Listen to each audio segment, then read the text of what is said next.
Hi friends, welcome to MMC Telugu comedy. Sankranti వచ్చింది. ఇంటిల్లిపాది ఒకే కుటుంబాన్ని ఇబ్బంది పెట్టకండి. భార్యని పుట్టింటికి పంపించండి.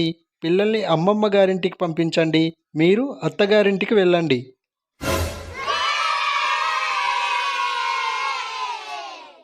భార్య: ఏమండి, లీటర్ పాలు తీసుకురండి. లంచ్ టైం అవుతుంది, ఇప్పుడు పాలెందుకు? భార్య: అత్తయ్య గారు పాలకూర వండమన్నారు, అందుకే.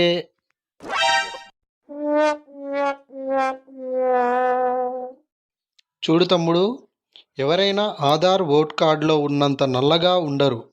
ఫేస్బుక్, ఇన్స్టాగ్రామ్ ప్రొఫైల్లో పిక్లో ఉన్నంత తెల్లగానూ ఉండరు.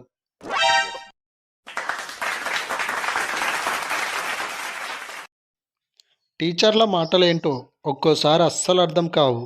అందరూ చదవాలి, అందరూ ఎదగాలి అంటారు, కానీ పరీక్షలు మాత్రం ఎవరికి వాళ్ళే రాయాలి అంటారు.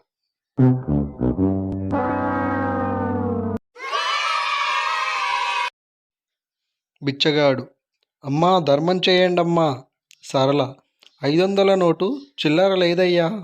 బిచ్చగాడు: మీరేమీ బాధపడకండమ్మా, ఆ నోటు ఇలా ఇవ్వండి, మిమ్మల్ని మరో 499 రోజుల వరకు ధర్మం అడగను.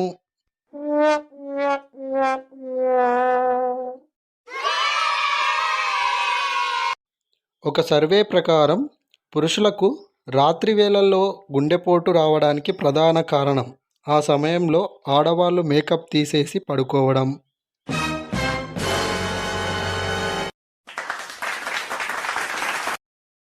భార్య: ఊరెళ్తా అన్నారు ఈరోజు. భర్త: పో దున్నపోతా. భార్య: ఇప్పుడు నేనేమన్నానని తిడుతున్నారు నన్ను? భర్త: నిన్ను తిట్టే ధైర్యం నాకెక్కడిదే, పొద్దున పోతా అంటున్నా.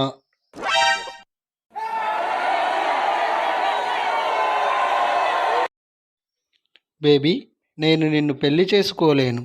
ప్రియా: ఎందుకు? ప్రేమ్: మా కుటుంబ సభ్యులు ఒప్పుకోవడం లేదు. ప్రియా: మీ ఇంట్లో ఎవరెవరుంటారు? నా భార్య, 2 పిల్లలు. Thank you friends, please like this video, share చేయండి. Thank you.